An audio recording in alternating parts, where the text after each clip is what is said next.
স্বামী স্ত্রী যেভাবে ঘুমালে শয়তান খুশি হয় আর আল্লাহ নারাজ হয়, আর সেই সংসারে অভাব অনটন অশান্তি মনোমালিন্য লেগেই থাকে। আমাদের অনেক দাম্পত্য জীবনে আমাদের সমস্যা ফেস করি আমরা। প্রশ্ন করেন হুজুরের কাছে, হুজুর সংসারের জন্য এত কিছু করলাম কিন্তু সংসারে শান্তি নাই, স্ত্রী কথা শোনে না। স্ত্রীর অভিযোগ যে হুজুর স্বামী কথা শোনে না, আমাদের মধ্যে মিল মহাব্বত নাই, সংসারে শান্তি নাই।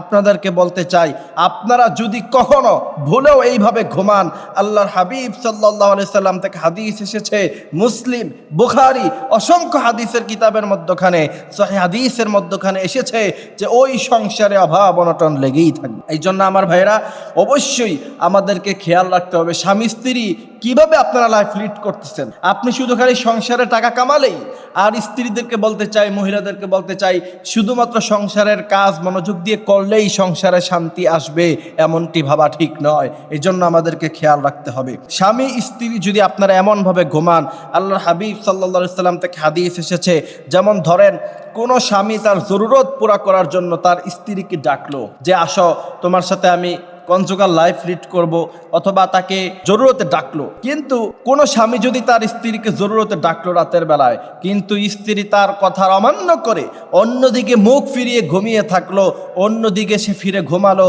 আর এমত অবস্থায় তার স্বামী তার উপরে নারাজ, আল্লাহর হাবিব সাল্লাল্লাহু আলাইহি সাল্লাম বলছেন ফেরেশতারা তার উপরে লাআনতের জন্য দোয়া করতে থাকে যতক্ষণ না পর্যন্ত তার স্বামী তার উপরে খুশি হয় আর ফজরের সালাতের ওয়াক্ত হয়। এই জন্য আমার ভাইরা এইটা আমাদেরকে খেয়াল রাখতে হবে। আমাদের মা বোনদের কাছে এটা বেশি বেশি শেয়ার করেন, আমাদের মা বোনদেরকে এটা বেশি বেশি শোনান যে দেখো সংসারে অভাব অনটন অশান্তি কি কারণে লেগে থাকে। আপনাদেরকে আমি হাদিস দেখাই, আল্লাহর হাবিব সাল্লাল্লাহু আলাইহি ওয়াসাল্লাম বলছেন, মুসলিম শরীফের মধ্যে হাদিস এসেছে, তারপরে বুখারীতে হাদিস এসেছে, আল্লাহর হাবিব সাল্লাল্লাহু আলাইহি ওয়াসাল্লাম বলছেন স্ত্রী সুস্থ থাকলো আর স্বামী আহ্বানে সাড়া না দিল, এর জন্য এই পরিমাণে গুনাহগার হবে যে আল্লাহ তাআলা ফজর পর্যন্ত এবং স্বামী যতক্ষণ না পর্যন্ত খুশি হয় ততক্ষণ পর্যন্ত তার উপর লাআনত আসতে থাকবে। মুসলিম শরীফের 1436 নম্বর হাদিসের মধ্যখানে হাদিসটি এসেছে। এই জন্য এটা খুব গুরুত্বপূর্ণ একটা বিষয়, আমাদেরকে এই বিষয়টি খেয়াল রাখতে হবে। এই বিষয়টা আমাদেরকে খেয়াল রেখে আমাদেরকে রাত্রি যাপন করতে হবে। আপনি আপনার স্বামীর মনে কষ্ট দিলেন, আপনার উপরে লাআনত নাজিল হলো, সেই সংসারে কখনো সুখ শান্তি আসবে না। এই জন্য স্বামী স্ত্রীর রাত্রিটা হইতে হবে সৌহার্দ্যপূর্ণ, একটা ভালোবাসার সম্পর্কের রাত্রি হইতে হবে।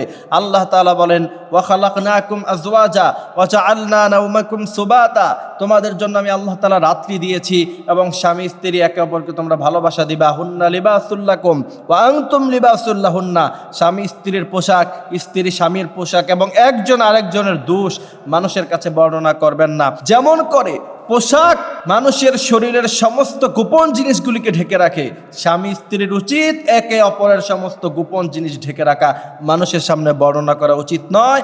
আল্লাহ তাআলা আমাদেরকে সুন্দর জীবনযাপন করার তৌফিক তিনি আমাদেরকে দান করুক, আমিন।